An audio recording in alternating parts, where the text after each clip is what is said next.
tinokuchingamidzai kuchechi yeChrist Embassy yepamhepo yatinoita muchishona.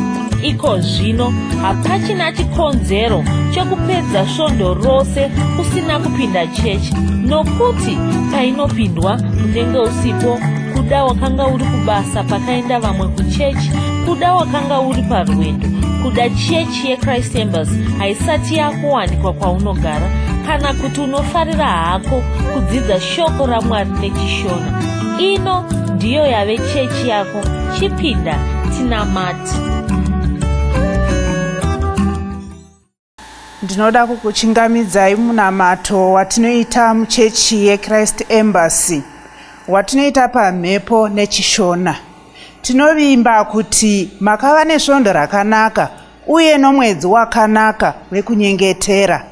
Tinoda kupa mbiri kuna Mwari tichivatenda. Ngatinamatei tichitenda Mwari nokuti tava pane chimwe chinano, nokuti shoko raMwari rinotiudza kuti tinobva pane kumwe kubwinya tichienda pane kumwe kubwinya. Ngatinamatei.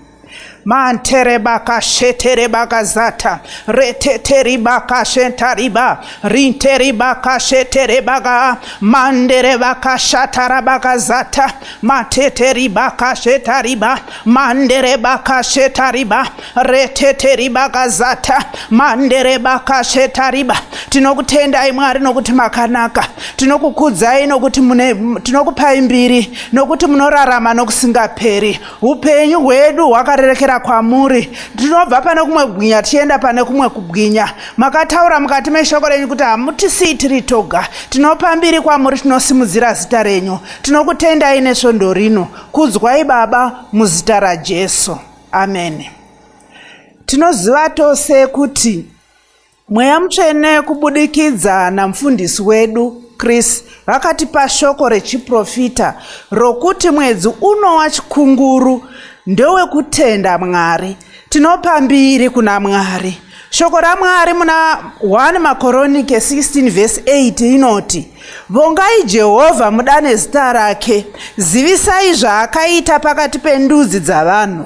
Ngatinamate tichitenda Mwari nokuti vanotida, vanotipa utano, vanotipa utungamiriri hwakanaka nezvimwe zvose. Ngatinamate tichivatenda. Manterebaka sheterebaka zata riteteribaka shetariba manderebaka sheterebaka zata. Tinokutendai Mwari nokuti munorarama, tinokutendai nokuti munotida nguva dzose, tinokutendai neshoko renyu. Kudzwai Baba nokuti makanaka, simudzirwai nokuti muri mutsvene. Kudzwai Baba, ndinovemba nokuti munotida nguva dzose. Tinotenda nokuti munorarama patiri neshoko renyu rinorarama nokusingaperi. Kudzwai henyu Jehovha muzita raJesu. Amen. Muitirwe zvakanaka. Panguva ino toda kuti tinzwe chidzidzo cherhapsody. Mushure mezvo tobatana pamwe chete nevaimbi tichiimba dzimbo dzekurumbidza, tozonzwa mharidzo yezuva ranhasi. Mwari varambe vachikuropafadzai. Chidzidzo chedu cherhapsody chatinopiwa namufundisi Chris Oyakilome. Musoro wenyaya unoti, rudo rwaMwari ndirwo runotisunda. 2 Korinde 5:14 inoti, nekuti rudo rwaKristu runotimanikidza, zvatinoziva chinhu ichi, kuti mumwe wakafira vose, zvino vose vakafa. Unofanira kuda Ishe Jesu, unofanira kuvafarira. Izvozvo zvoga ndizvo zvakakosha, ndizvo zvichazobvunzwa pakupedzisira. Wanga uchizviziva here? Kuda wanga uri kungotsvaka kuzivikanwa nevanhu, kuda wanga uri kungotsvaka mukurumbira, kuda wanga uri kungotsvaka pfuma yenyika ino, asi wanga usina hanya nevhangeri raJesu Kristu. Harisi iro ranga richikutuma kuita zvawanga uri kuita. Izvi zvinoreva kuti wanga uri kuraramira pasina, hauna chauri kubuda nacho muupenyu huno. Ishe Jesu ane mashoko avakambotaura. Tinoaverenga muna Marko 8:36. Vakati, munhu achabatsirweiko kana akawana nyika yose asi akarasikirwa noupenyu hwake? Vakazotaura zvekare muna Mateo 6:33. Vakati, asi tangai kutsvaka ushe hwaMwari nokururama kwake, izvozvi zvose zvichawedzerwa kwamuri. Mukristu anofanira kuraramira Kristu, anofanira kuraramira vhangeri raKristu. Chimwe chaangararamira chaicho chii? Kristu ndivo vakakosha, hapana chimwe chakakosha savo. Ndivo mufaro wedenga, ndivo mufaro wenyika ino. Isu tiri vaKristu. Kristu ndivo voga vanofanira kutifadza, ndivo voga vatinofanira kusimukira. Shoko ravo ndiro roga ratinofanira kukoshesa. Shoko iri rinogara nekusingaperi. Saka shoko ravo rinobata mwoyo wako, rinokusunda kuita zvinhu. Izvi zvinenge zviri zvinhu zvinofadza Mwari Baba. Ndiko kusaka Ishe Jesu vakataura vachiti, kana muchindida, chengetai mirayiro yangu. Mashoko avo aya tinoaverenga muna Johani 14:15. Kuda ungaita zvinhu, ungazviita panyika pano. Rudo rwaKristu ndirwo runofanira kukutuma kuita zvinhu izvi. Apostora Pauro aifarira Kristu, aivada, aikoshesa rudo rwavo kwaari. Ndizvo zvaimupa shungu dzekuparidza vhangeri, ndizvo zvaimutuma kufambisa vhangeri. Izvi ndizvo zvatinoona mundima yatavhura nayo. Mafungiro aya ndiwo aunofanirawo kuva nawo. Jesu ndivo vaunofanira kukoshesa. Rudo rwavo ndirwo runofanira kukutuma kuita zvose zvaunoita. Namata mumashure mangu uchiti, Ishe Jesu wandinoda, ndinokudai nemwoyo wangu wose. Mweya wangu unokudai. Ndimi vandinogara ndichifunga nezvavo. Ndinokutendai. Makaisa vhangeri mumaoko angu. Vhangeri iri ndiro randava kuraramira. Ndine shungu dzekufambisa vhangeri iri. Shungu idzi dzakawanda, dzinopfuta semoto. Ndinogara ndichipenya, ndiri chiedza munzvimbo yandinogara. Aleluya. Dzimwe ndima dzinotsigira chidzidzo chanhasi ndedzinoti vaRoma 5:5, Johani 14:15 na2 vaKorinde 5:40.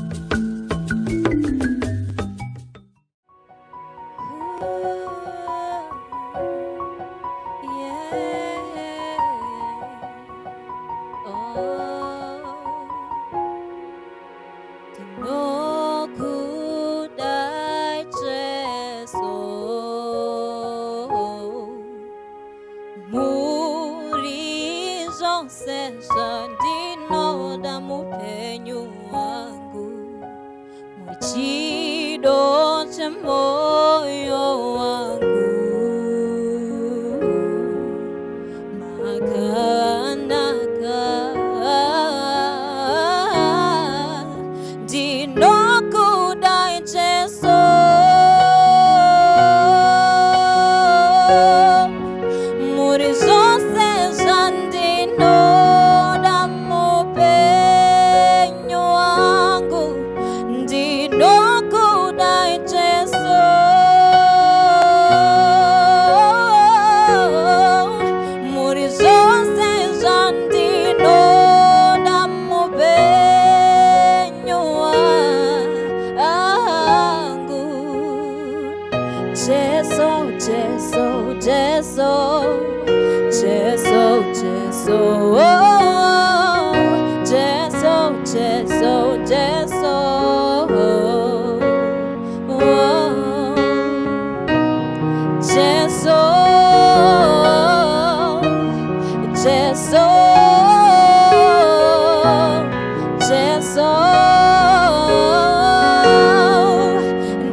Haleluya. Tinosangana zvekare kumunamato wedu weChrist Embassy watinoita pamhepo muchishona, ndichivimba kuti makava nesvondo rakanaka. Ndichivimba zvekare kuti makava nemwedzi wakanaka wachikumi watakabuda mauri. Haleluya. Mwedzi wachikumi wanga uri mwedzi watanga tiri kunyengetera tichinamata, uye zvekare takadzidza zvinhu zvakawanda pamusoro pekunyengetera, pamusoro pekunamata. Ndinovimba kuti makabatana nesu pamwedzi wose iwoyo, pazvirongwa zvose zvatanga tinazvo zvekunamata, tichinyengetera zvinhu zvakawanda, tichinyengeterera dzinyika dzedu, tichinyengeterera vashumiri vevhangeri, tichinyengeterera makereke, tichinyengeterera nevana vadiki vakuru, zvese takachinyengeterera zvese izvozvo. Ndinovimba kuti makabatana pamwe chete nesu tichinyengetera kudaro. Chinhu chatinokurudzira nguva imwe neimwe, munofanira kugara muchinyengetera. Bhaibheri rinotaura muna Luka 10 ndima yekutanga, kwanzi Jesu vakapa mufananidzo vachitsvaka kuti vatizivise kuti vanhu vanofanira kugara vachinyengetera nguva dzose vasinganeti. Haleluya. Takakuvimbisai kuti tichakuzivisai shoko rechiprofita remwedzi wachikunguru watava. Tatova namazuva tichifamba mumwedzi iwoyo. Takawana chimwe shoko rechiprofita ratichataura pamusoro paro, tigodzidzisana pamusoro paro. Asi ndoda kutenda zvikuru mufudzi Kristu yaKilome vanotipa mukana iwoyo kusangana pamwe chete, tichinamata pamwe chete saizvozvi, tichidzidza shoko raMwari, uye tichigonawo kubatana pamwe chete navo muzvirongwa zvavanenge vanazvo, nokuti kuburikidza nechechi iyoyi pamhepo saizvozvi magona kubatana pamwe chete nesu pazvinhu zvakawanda zvatinoita. Tatotaura pamusoro peminyengetero yatanga tichiita mumwedzi wachikumi, makagona kutobatana nesu. Saka kutobatana kwamakaita nesu ikoko kunoreva kuti muri kugona kufambirana pamwe chete naMweya Mutsvene nezvirongwa zvaMweya Mutsvene. Ndo chimwe chinhu chakanakira chechi, hauzosari kumashure kwezvinenge zviri kuitwa naMwari mukati menyika, mukati meupenyu hwavanhu. Mufudzi Kristu vakatizivisa neshoko rechiprofita kuti mwedzi wachikunguru kwanzi mwedzi watiri kutenda Mwari. Haleluya. Mwedzi wachikumi tanga tiri kunyengetera tichinamata, asi mwedzi wachikunguru mwedzi watiri kutenda Mwari, mwedzi wekungotenda Mwari. Haleluya. Asi ndoda kuti munyatsonzwisisa kuti kana chitaura pamusoro pekutenda ikoko, kuti kutenda kwerudzi hakusi kutenda kwakungoti Mwari ndinokutendai kuda ungangofunga kuti nemhaka yekuti takabuda mumwedzi wokunyengetera ungangofunga kuti mumwedzi unoita angotenda Mwari nekuda kweminamato yedu neminyengetero yedu yatakaita tichivatenda kuti vakatinzwa vakatidavira. Handizvo zvega zviripo ipapo. Regai titarire mushoko raMwari, regai timhanye kuna Johani 6 titarire kuti kutenda kwatiri kutaura nezvako kutenda rudzii. Johani 6 ndo yatinoda kuti tibve tatarira ipapo. Inyaya iri pamusoro pezvakaitwa naJesu pavakanga pavakapa vanhu zviuru 5 zvevanhu pavakavapa zvokudya vachishandisa zvingwa nehove zvavanga vanadzo, zvanga zvichingori zvokudya zvekakomana kadiki-diki, kureva kuti yanga ingori nguva yemwana mudiki-diki, changa chisiri chikafu chaitotarisirwa kuti chingapiwa kuvanhu vakawanda kudaro vakadya vakaguta. Haleluya. Regai timai tierenge inokasira nyaya iyoyo. Haleluya. Kwaishure kwaizvozvo Jesu akayambuka akaenda mhiri kumahombekombe egungwa reGarirea, ndiro gungwa reTiberias, uye vazhinji vakamutevera nokuti vakanga vaona zviratidzo zvaakanga aita pavarwere. Ipapo Jesu akakwira pagomo akagara pasi navadzidzi vake. Mutambo wavaJudha wePasika wakanga wava pedo. Jesu akati asimudza meso akaona vanhu vazhinji vachiuya kwaari, akati kuna Firipi, tichatenga chingwa kupiko chokuti vanhu ava vadye? Haleluya. Kwaye akabvunza izvi achida chete kumuedza nokuti akanga atoziva kare mupfungwa dzake zvaakanga achizoita. Filipi akamupindura akati, mubayiro unoshandirwa kwemwedzi misere haugoni kutenga chingwa chinokwana mumwe nomumwe hake kuti awane chimedo. Mumwe wevadzidzi vake Andrea munun'una waPetro akati, uno mukomana ane zvingwa zviduku zvebhari nehove mbiri, asi zvingasvike piko pakati pavanhu vakawanda zvakadai? Jesu akati, itai kuti vanhu vagare pasi. Panzvimbo iyo pakanga paine uswa huzhinji kwazvo, uye varume vakagara pasi vakanga vachikarosvika zviuru 5. Ipapo Jesu akatora zvingwa zviya akavonga, uye akazvigovera kune vaya vakanga vagara pasi, mumwe nomumwe paaida napo. Akaita zvimwe chetezvo nehove. Vakati vadya vose, akati kuvadzidzi vake, unganidzai zvimedu zvose zvasara, musarega zvichiraswa. Saka vakazviunganidza zvikazara matengu 12 nezvimedu zvezvingwa zvebhari 5 zvakanga zvasiyiwa nevaya vakanga vadya. Aleluya. Kwai vanhu vakati vaona chiratidzo chakanga chatwa naJesu vakatanga kuti zviro kwazvo uyu ndiye muprofita aifanira kuuya panyika. Haleluya. Saka tiri kutaridzwa panapa zvakaitwa naJesu. Bhaibheri rinotitaridza, Johani unotinyorera pachena achititaridza kuti chii chakaitwa naJesu kuti vawanze chingwa ichi, vawanze hove idzi dzigokwana kuvanhu vese. Nozvi kwanzi vakatora chingwa chiya vakatenda Mwari, vakavonga Mwari. Ndo zvega zvavakaita. Bhaibheri haritauri richiti vakarayira chingwa ichi kuti chidye zvimwe zvinhu. Bhaibheri haritiudzi kuti vakanyengetera, vakanamata vachikumbira Mwari kuti deno vawanza chingwa ichi. Aiwa, handizvo zvatiudzwa neBhaibheri. Bhaibheri rinongotiudza panapa kuti Jesu vakatora chingwa chiya vakavonga Mwari, vakatenda Mwari. Vakatora hove dziya vakatenda Mwari. Ndo zvavakaita. Kutenda Mwari ikoko ndiko kwakaita kuti chingwa chiya chiwande, chikwane zviuru 5 zvevarume. Madzimai nevana vanga vasiri kutoverengwa ipapo. Kutoreva kuti vanhu ava ranga riri boka ravanhu vaitodarika zviuru 10 kana zviuru 12. Tasanganisa varume vacho, madzimai acho nevana. Haleluya. Saka tikutadzwa panapa simba rokutenda Mwari, kuti unogona kungotenda Mwari pamusoro pezvinhu zvauri kutsvaka, zvinhu zvauri kuda, zvinhu zvauri kushuvira. Chii chinhu chauri kushuvira mumwedzi uno kana muupenyu hwako? Chii chinhu chauri kutsvaka? Mona hatingoendi nguva imwe neimwe kuna Mwari tichinodemba, tichinozvibonderedza, tichichema kuti nhai Mwari deno manditira zvakati, nhai Mwari deno manditira zvakati. Handizvo zvatinoita nguva imwe neimwe. Aiwa, apa tiri kutotaridzwa imwe nzira yokuwana nayo zvinhu kubva kuna Mwari, kutenda Mwari. Ndo shoko rechiprofita chomwedzi uno, kuti mumwedzi unoyu kwanzi paunofamba mwedzi uno, paunorarama mwedzi uno, unofanira kuva nepfungwa yokungotenda Mwari.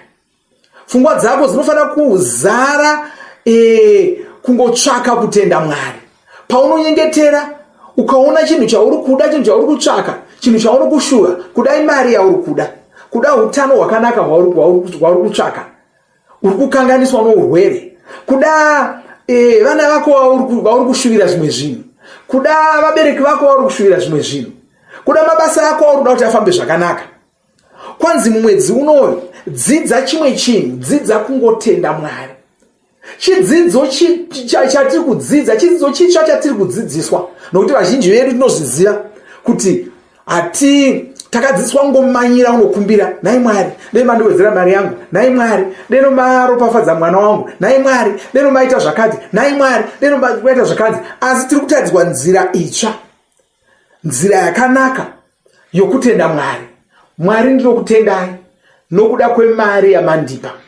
Mwari ndinokutendai nokuda kwavana vangu.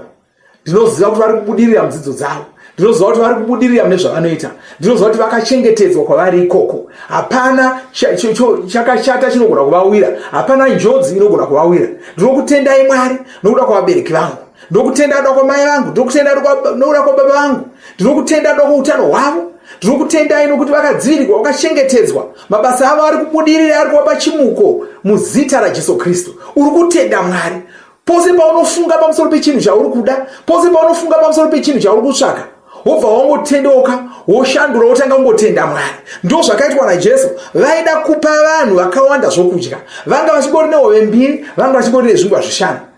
Uye rangarirai, hove mbiri idzi nezvingwa zvishanu izvi, kuda kana tikataura chidaro, vamwe vanhu vatekasira kuona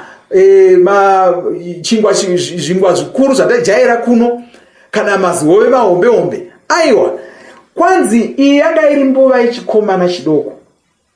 Saka izvi zvanga zvisiri zvingwa zvinoshamisira, kudai zvanga zvimedu zvechingwa zvaanga anazvo, zvimedu zvechingwa zvishanu zvaanga anazvo, netuhove, Bhaibheri rinotaura tuhove tuviri.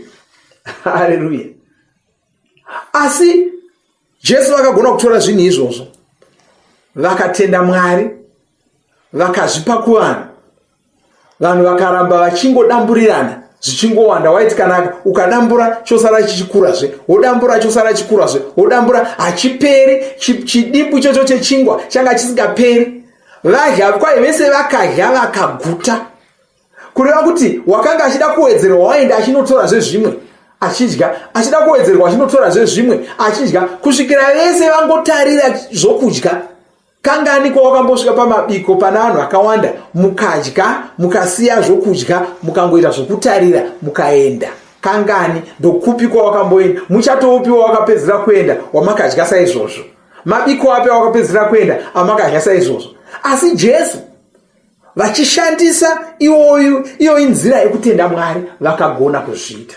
Kureva kuti newewo ukatevedzera izvo zvakaitwa naJesu, kutanga mumwedzi uno, nokuti hazvigumiri mumwedzi uno, kutanga mumwedzi uno ukatanga kuzvidzidzisa, ngaichivatsika yaunotanga kungodzidza, kuti pose paunenge uchifunga chimwe chinhu, pose paunenge uchitsvaka chimwe chinhu, pose paunenge uchida chimwe chinhu, usangomanyirira kuti nhai Mwari ndipewo chakati, imboti Mwari ndinokutendai nokuda kwezvinhu zvamandipa izvi. Haleluya.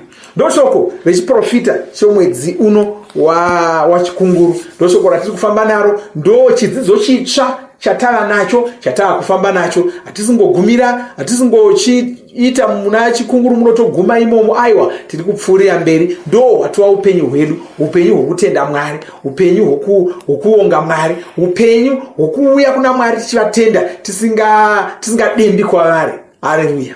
Ngatinyengeterei. Baba, ndoda kutendai nezita raJesu Kristu. Ndinokutendai nokuda kwemhuri yandasangana nayo pamunamato uno. Notaura chiropafadzo pamusoro pavo. Mwedzi uno wachikunguru chienda mberi, vanodzidza chidzidzo chitsva, vanodzidza tsika tsva yokukutendai, kutanga vakutendai, vachiziva kuti imi ndimi Mwari vakavagadzirira zvose zvavanoda vasati vatombozvikumbira. Ndimi Mwari vanoziva zvose zvavanoda vasati vatombozvikumbira, muzita raJesu Kristu. Saka vanowana zvinhu zvese zvavanoda mumwedzi uno zvichienda mberi. Vanokura pamweya yavo, vanowana zvese zvavanoda munyama yavo, muupenyu hwavo, mhuri dzavo, mabasa avo, nezita raJesu Kristu. Satani, ndokurayira bvisa rogo rwako kubva paupenyu hwevanhu vese vandiri kusangana navo, ndichinabata navo pazuva ranhasi. Ndinokudzingira kure bvisa rogo rwako kubva pamusoro peutano hwavo, kubva pamusoro pemhuri dzavo, kubva pamusoro pemari dzavo, nezita raJesu Kristu. Baba, ndinokutendai. Amen. Haleluya. Zvakanaka. Ngatisangane zvekare musvondo ramangwana tichinamata pamwe chete, tichidzidza shoko raMwari, tichidzidza moenda muchifungisisa pamusoro pezvatiri kudzidza izvozvi. Tichawedzera zvimwezve kuti tichazozvinzwisisa zvakakwana, zvakajeka mumasvondo ari kutevera. Mwari vakuropafadzei. Amen. Tinovimba makomborerwa nemunamato wesvondo rino. Kana manga musati mazvarwa patsva, namatai mumashure mangu, muchidudza, muchirevesa, taurai muchiti, Mwari vari kudenga, ndinouya kwamuri, ndinokoka Jesu kuti vapinde mumwoyo mangu. Ndinokumbira kuti Jesu vatonge upenyu hwangu. Ndinopupura kuti Jesu ndivo vavaishe wangu. Saka ndinogamuchira upenyu usingaperi mumweya mangu. ndazvarwa patsva, ndava chisikwa chitsva. Ndinokutendai. Amen. Makorokoto mazvarwa patsva, tinokugamuchirai muchechi yeChrist Embassy. Titumirei zita renyu nekwamunogara. Munogona kutumira iri SMS kana WhatsApp pa 0772 215 kana kutuma tsamba pa shonaror@gmail.com. Muchida kupa mpiro yenyu neEcocash, rovai namba *151*2*5*58225# motevera zvinenge zviri kutaurwa neEcocash ipapo. Kana muine nhare dzemazuva ano munogona kushandisa KingsPay kupa mpiro yenyu. Shandisai kodi inoti TNIOG nemavara makuru. Tinoda kukuzivisai zvinotevera. Makorokoto, tava mumwedzi wachikunguru. Garai makatiteya svondo rino tikuzivisei chiprofita chemwedzi uno. Kubva musi wa9 kusvika 11 Nyamavhuvhu, mufudzi Chris namufudzi Ben Hinn vachange vaine musangano nevashumiri vemachechi akasiyana-siyana pasi rose. Musangano uyu uchange uchiitirwa kuLondon, uchange uchidaidzwa kuti World Evangelism Conference. Kasirai kutizivisa kana muchida kuva pamusangano uyu. Tinokurudzira kuti musadarikwe nezvidzidzo zveRhapsody. Zvidzidzei kuti shoko riwande mamuri mugone kumirisana nezvinhu zvinonetsa muupenyu. Tinodavo kuzivisa vane nhare dzeEconet kuti mava kugona kuwana Rhapsody panhare dzenyu kunyangwe musina WhatsApp. Munorova *205# mosarudza daily devotional, subscribe Shona Rhapsody muchishona. Munamato uno munoubata pa WhatsApp, pa radio, pa YouTube panoti Shona Online Church nepa bit.ly/Shona Church. Tinokumbira mutizivise kana muri kutibata pane imwe yenzvimbo idzi. Kana pari pa internet munogona kunyoresa muchitipa zita renyu. Kana pari pa WhatsApp tinyorerei tigopota tichikutumirai zvimwe zvidzidzo. Kana kutitumira SMS pa 0772 166 928. Ivai nesvondo rakanaka.